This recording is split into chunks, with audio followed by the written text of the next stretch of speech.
ఆద్యంతములు లేనివాడు యుగయుగములకు సజీవుడు నిరంతర స్తోత్రార్హుడైన యేసుక్రీస్తు ప్రభువారికే ఘనత మహిమను చెల్లిస్తూ మీ అందరికీ నా హృదయపూర్వక శుభములు. ఈ రోజు మన వాక్య ధ్యానం లూకా సువార్త 21వ అధ్యాయం 9 నుంచి 19 వచనాల వరకు ఒకసారి చదువుదామా. మీరు యుద్ధములను గూర్చి కలహములను గూర్చి వినినప్పుడు జడియకుడి, ఇవి మొదట జరగవలసి ఉన్నవి కానీ అంతం వెంటనే రాదని చెప్పెను. మరియు ఆయన వారితో ఇట్లనెను, జనము మీదకి జనమును, రాజ్యం మీదకి రాజ్యమును లేచును, అక్కడక్కడ గొప్ప భూకంపములు కలుగును, తెగుళ్లను కరువులను తటస్థించును, ఆకాశం నుండి మహాభయోత్పాతములను గొప్ప సూచనలు పుట్టును. ఇవన్నీ జరగక మునుపు వారు మిమ్మల్ని బలాత్కారముగా పట్టి నా నామం నిమిత్తం మిమ్మల్ని రాజుల యొద్దకును అధిపతుల యొద్దకును తీసుకుని పోయి సమాజ మందిరములకును చెరసాలలకును అప్పగించి హింసింతురు. ఇది సాక్షార్థమై మీకు సంభవించును. కాబట్టి మేమేమి సమాధానం చెప్పుదుమా అని ముందుగా చింతింపకుందుమని మీ మనస్సులో నిశ్చయించుకునుడి. మీ విరోధులందరూ ఎదురాటకును కాదనటకును వీలు కాని వాక్కును జ్ఞానమును నేను మీకు అనుగ్రహింతును. తల్లిదండ్రుల చేతను సహోదరుల చేతను బంధువుల చేతను స్నేహితుల చేతను మీరు అప్పగింపబడుదురు. వారు మీలో కొందరిని చంపింతురు. నా నామం నిమిత్తం మీరు మనుషులందరి చేత ద్వేషింపబడుదురు, కానీ మీ తల వెంట్రుకలలో ఒక్కటైనను నశింపదు. మీరు మీ ఓర్పు చేత మీ ప్రాణములను దక్కించుకుందురు అని 19వ వచనంలో మనం చదువుతాం. యుద్ధముల గురించి, యుద్ధ సమాచారాన్ని గురించి ఇవి నేడు ప్రతిరోజు మనం భూమి మీద ఎక్కడొక చోట వింటూనే ఉన్నాం. ఇవి విన్నప్పుడల్లా ఆయన రాకడ సమీపంగా ఉందని ఆయన చెప్పిన మాటలు మనకు జ్ఞాపకానికి వస్తున్నాయి. ఇంకా ఆకాశంలో సూచనలు, తెగుళ్లు, కరువులు ఇవన్నీ కనబడుతూనే ఉన్నాయి. అయితే వీటిని చూసి చాలా మంది అనుకుంటారు, దేవుడుంటే వీటిని ఆపేయొచ్చు కదా అని. మనందరికీ తెలియాల్సిన విషయం ఏంటంటే, ఇవి జరగడానికి కారణమే మనిషి యొక్క నైతిక పతనం. మనమే మూలం. మనం చేసిన మన పాపక్రియల ఫలితంగా ఇవన్నిటినీ మనం అనుభవిస్తున్నాం. వీటన్నిటినీ మనం ఎదుర్కోవాల్సి వస్తుంది. వాక్యం సెలవిస్తా ఉంది, అక్రమం విస్తరించడం వలన ప్రేమ చల్లారిపోతుంది, అందుకే ఒకరినొకరు అప్పగించుకుంటారు, కొందరిని చంపిస్తారు అని. ఇంకా చివరి రోజుల్లో మనుషులు ఎలా తయారవుతారు అనేది పౌలు తిమోతికి 2వ పత్రికను రాస్తూ చాలా చక్కగా వివరించాడు. ఒకసారి ఆ లిస్ట్ ని కనుక మనం చూసినట్లయితే, ఒకవేళ మనం కూడా ఆ కేటగిరీకి సంబంధించిన వ్యక్తులమైతే త్వరగా దాని నుంచి బయటపడదాం. ఒకవేళ మనకు ఆ చెక్ లిస్ట్ వర్తించదు అని మనం అనుకుంటే మాత్రం నిజంగా దేవుని యెడల భయభక్తులు కలిగిన వారమే. ఆ లిస్ట్ ఏంటో ఒకసారి చూద్దామా. తిమోతికి రాసిన 2వ పత్రిక 3వ అధ్యాయం 1వ వచనం నుంచి మనం చూస్తే, ఎలాగనగా మనుషులు స్వార్థ ప్రియులు, ధనాపేక్షులు, బింకంలాడువారు, అహంకారులు, దూషకులు, తల్లిదండ్రులకు అవిధేయులు, కృతజ్ఞత లేని వారు, అపవిత్రులు, అనురాగరహితులు, అతిద్వేషులు, అపవాదకులు, అజితేంద్రియులు, క్రూరులు, సజ్జన ద్వేషులు, ద్రోహులు, మూర్ఖులు, గర్వాంధులు, దేవుని కంటే సుఖానుభవం ఎక్కువగా ప్రేమించువారు, పైకి భక్తి గల వారి వలె ఉండి దాని శక్తిని ఆశ్రయించిన వారునై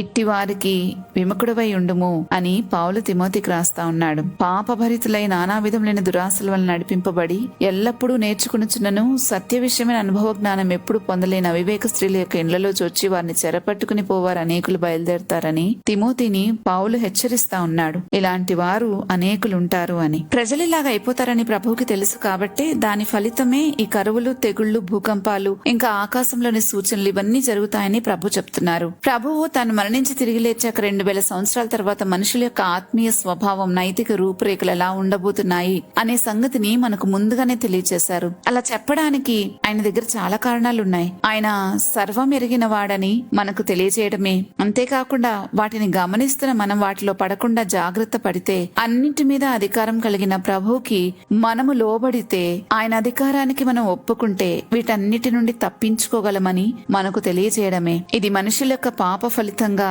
ఇవి సంభవిస్తాయని ప్రభు మనకు తెలియచేస్తూ వాటిల్లో పడకుండా జాగ్రత్త పడమని ప్రభు మనల్ని హెచ్చరిస్తా ఉన్నారు. అయితే ఇవన్నీ మన పాప ఫలితమే అయినప్పటికీ ప్రభు వీటిని తనను తెలుసుకోవటానికి ఉపయోగిస్తారు. ఇంత జరిగినా మీరు నా తట్టు తిరగట్లేదు అని ఇశ్రాయేలీయుల గురించి ఆనాడు ఆమోసు పుస్తకంలో ప్రభు చెప్పారైతే ఈనాడు మనకు కూడా తెలియజేస్తున్నారు. ఇవన్నీ జరుగుతున్నా చాలా మందిలో ఇంకా మారు మనసు లేకపోవడం చూసి ఆయన చాలా దుఃఖిస్తున్నారు. ప్రకటన పుస్తకం 9వ అధ్యాయం 20వ వచనం 21వ వచనాల్లో మనం చూస్తే, ఈ దెబ్బల చేత చావక మిగిలిన జనులు దయ్యములను చూడను, వినను, నడువను శక్తి లేనివై బంగారు, వెండి, కంచు, రాయి, కర్రలతో చేయబడిన తమ హస్తకృతములైన విగ్రహములను పూజింపకుండా విడిచిపెట్టినట్లు మారు మనసు పొందలేదు అని, మరియు తాము చేయుచున్న నరహత్యలను, మాయమంత్రములను, చోరత్వములను చేయకూడనట్లు వారు మారుమనసు పొందిన వారు కారు అని. అనేకమైన విపత్తుల గుండా, కరువుల గుండా, తెగుళ్ల గుండా వెళ్తున్నప్పటికీ అనేకులు ఇంకా మారుమనసు పొందకుండా దేవుణ్ణి దూషించేవారుగా ఉంటారు అని లేఖనాలు చెప్తూ ఉన్నాయి. అందుకే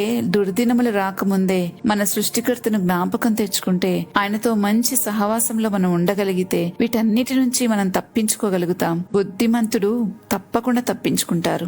లోకంలో యుద్ధాలు, కరువులు, తెగుళ్లు, కలహాలు పెరుగుతున్నప్పటికీ అవి దేవుడు లేడని కాదు, మనిషి దేవుని నుండి దూరమైన ఫలితాలు. కానీ ఈ సమయాలలో కూడా దేవుడు తన ప్రజలను విడిచిపెట్టడు. యేసుక్రీస్తు చెప్పినట్లుగా మనం ద్వేషించబడొచ్చు, పరీక్షలు ఎదుర్కోవచ్చు, కానీ మనకిచ్చిన వాగ్దానం ఏంటంటే మీ తల వెంట్రుకలలో ఒక్కటైనా నశింపదు. ఆయన ఆజ్ఞ లేకుండా ఏది జరగదు. అందుకే చివరి రోజుల్లో మనకు అత్యవసరమైనది శక్తి కాదు, జ్ఞానం కాదు, ఓర్పు. ఎందుకంటే ఓర్పుతోనే మన ప్రాణాలను దక్కించుకుంటాము అని వాక్యం చెప్పింది అని అంటే అది అక్షర సత్యం. కాబట్టి ఓర్పు లేకుండా ఎవరు తమ ప్రాణాలను దక్కించుకోలేరు. ప్రపంచం వేగాన్ని నేర్పుతుంది, కానీ దేవుడు ఎదురు చూడటం నేర్పిస్తాడు, వేచి ఉండటం నేర్పిస్తాడు. అదే మనకు బలమిస్తుందని వాక్యం సెలవిస్తా ఉంది. ప్రపంచం భయాన్ని ఇస్తుంది, కానీ దేవుడు ధైర్యాన్ని ఇస్తాడు. కాబట్టి మనం ఈ రోజు నిర్ణయం తీసుకోవాలి, పరిస్థితులను చూసి కలవరపడకుండా సత్యంలో నిలబడి ఓర్పుతో కొనసాగాలి అని. కలహాల మధ్య నిలబడేది బలం కాదు, ఓర్పే. చివరికి నిలిచేది వేగం కాదు, విశ్వాసమే. ప్రభు మనందరికీ చివరి వరకు నిలిచే ఓర్పును, ఆయనలో నిలిచి ఉండే ధైర్యాన్ని ప్రసాదించునుగాక. ఆమెన్. ప్రార్థించుకుందామా. ఆద్యంతములు లేనివాడవు, యుగయుగములకు సజీవుడవు, నిరంతర స్తోత్రార్హుడవైన మా గొప్ప తండ్రి, నీకు స్తోత్రాలు చెల్లిస్తున్నాం.